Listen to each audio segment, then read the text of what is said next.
Yo guys, yo guys, welcome back to the video. It's about it's about 2:15 in the morning, and have you ever had those moments when you're like up in the early mornings of the day or still awake, and you're on YouTube, and you just on some random video when you fall asleep, and you wake up and you listen to some random stuff?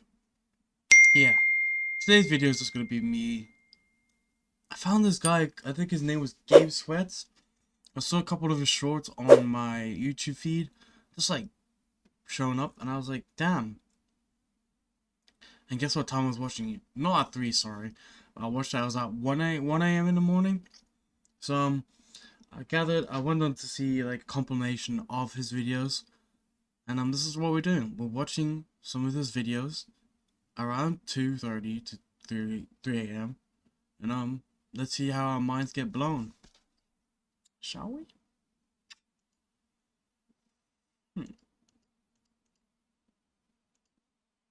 Olympics. The rules of the Hmm.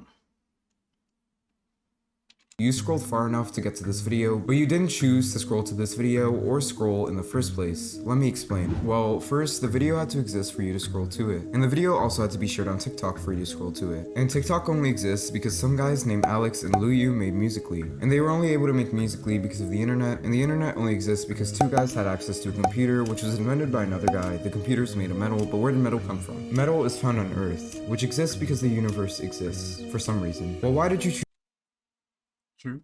The universe exists because it exists. So for everything there with it exists.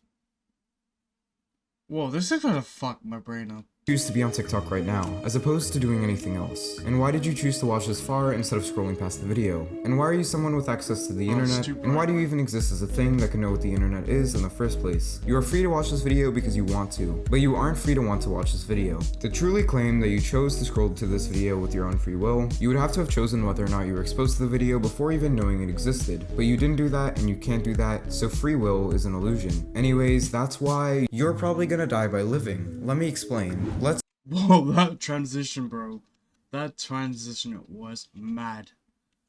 It Is an illusion. Anyways, that's why you're probably gonna die by living. Let me explain. Let's say you've just become a competitor in the Suicide Olympics. The rules of the Oof, that's a touchy subject.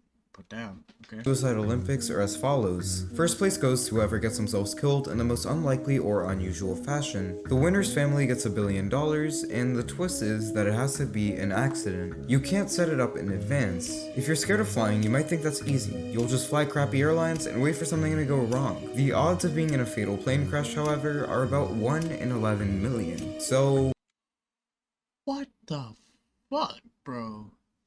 So if it was a suicide competition,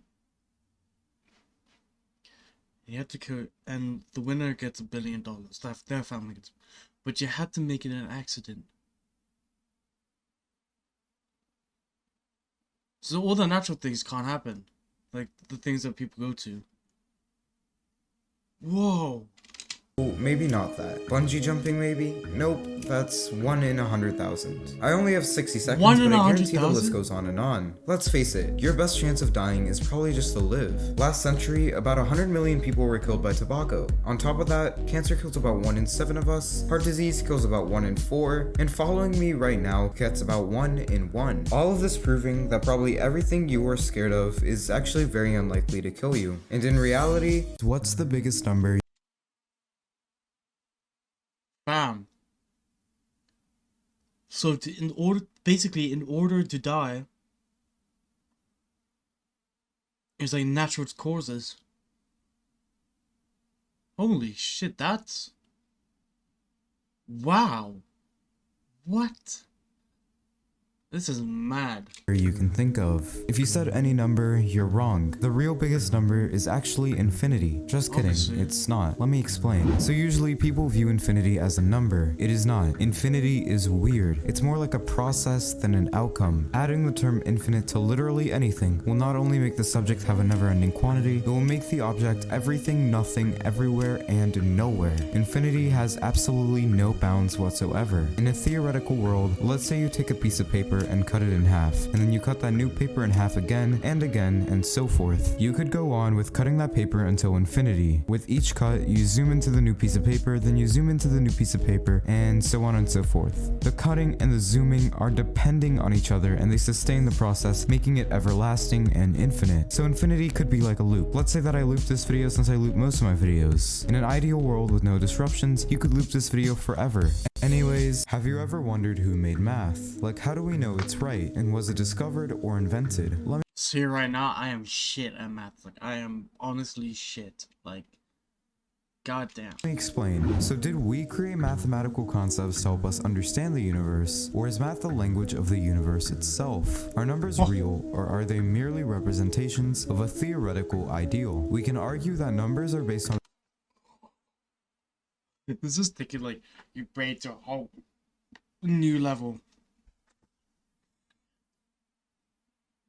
You see, when I went to high school, I went to, like, an international school that did, like, the IB curriculum.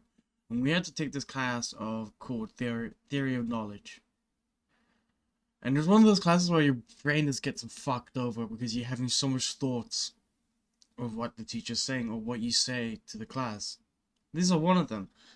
With Gabe Sweater's theories, like, your mind is just going through so many different outcomes. It's so weird. rules that humans created, and numbers don't exist outside of our conscious thought. Math is all about ratios. Perhaps we didn't make those, but we do rationalize them. As Albert Einstein said, what is inconceivable about the universe is that it is at all conceivable. I think we simply found a pattern to the universe. But if there's a number of trees in a forest and no one's there to count them, does that number even exist? There's no real answer to that question, and there's no concrete answer to everything you're experiencing could just be nothing more than fleeting thoughts moments before your death. Let me explain. I have a very weird memory of going to the beach when I was 6 or 7 years old. I was playing out in the water when a huge wave crashed down on me. I have the memory of floating in the water, feeling absolutely at peace, which is the same sensation drowning people feel. My next memory is of Damn, that one 0 to 100 real quick.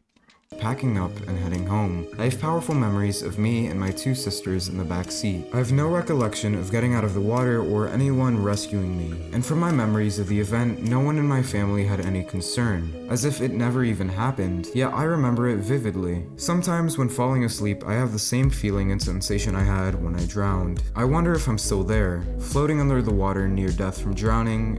I think a lot of you can relate to that feeling. And my entire life since has just been my brain creating a life for me in the moments before I die. Perhaps when I die in this life, I'll be back at that beach, maybe being saved by a lifeguard or something like that. Holy shit, can you imagine that? Like one of those one memory you can remember when you were young, and when you do die, you go back to that same memory. Like you go back to that time, and it's a different outcome. Holy fuck, that would be weird. That because everything you've ever said is a number. Even this sentence is theoretically a number. Let me explain. If we He's not wrong about that. If you actually, well, let him explain. I want to see this. wanted to give a name to every number, everything you've ever said from the time you were born until the last sound you produced would be a number. If numbers are infinite and the sounds a human being can possibly produce are finite, each word, letter, or even sound could be assigned a number since numbers are infinite and sounds are finite, and therefore we theoretically, although it makes no sense to, and would take hundreds of thousands of years, assign each sound a number. Anyways, if you enjoyed this short video, make sure to leave a like and follow since I am so close to hitting 300,000 followers, and remember, you're really lucky to be alive. But just how lucky are you? What are the odds of you being alive right now? Imagine there was one life preserver thrown somewhere in the ocean. That's a thing, though. We are incredibly lucky. You should consider yourself incredibly lucky to be alive. And for those who are going through a dark time, know that like, I don't know, the percentage, like 1 in like something billion chances of you, out of that chances you were born into this world. Your family or your parents worked hard. Well, that sounds weird. They brought you onto this earth to like experience life. And if you neglect that, it's like it's gonna hurt them as well. The pain you feel when you go through like hard times is normal.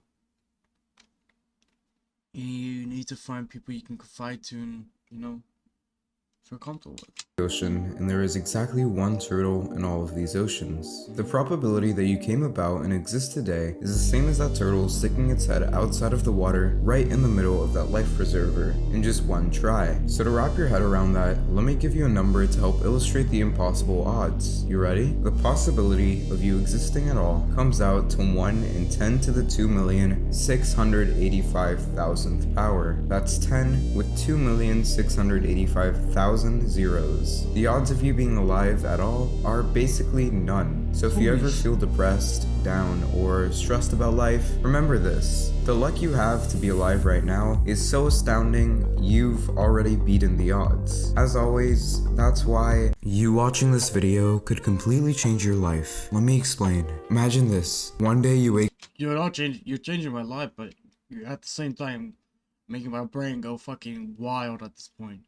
Like, I'm gonna be ending up. These are like the videos you end up just looking up in the ceiling in your room and just contemplating about life. up in the morning and your alarm clock goes off. You're pretty tired, so you sleep in an extra 5 minutes. Because you slept in for an extra 5 minutes, you have to walk a little faster when walking to work. Because you're walking faster, you're more careless and you jaywalk a little. Because of this, you get hit by a motorcycle. Turns out the motorcycle was ridden by a guy who runs his own construction business. He feels pretty bad about the accident, so he decides to give you a job with better pay than your current job. 2 years later, you're doing very well. You've gotten promoted numerous times and you have a team of guys working for you. You get a phone call and your boss was in a motorcycle accident. Your boss is now paralyzed, so he has you running the business for him. Fast forward a few years, your boss is now retired, so he sells the business to you. By the age of 42, you're retired and worth over $10 million, all because you slept in for an extra 5 minutes one day. This is called the butterfly effect. Make sure to like and follow if you want a part 2. You and your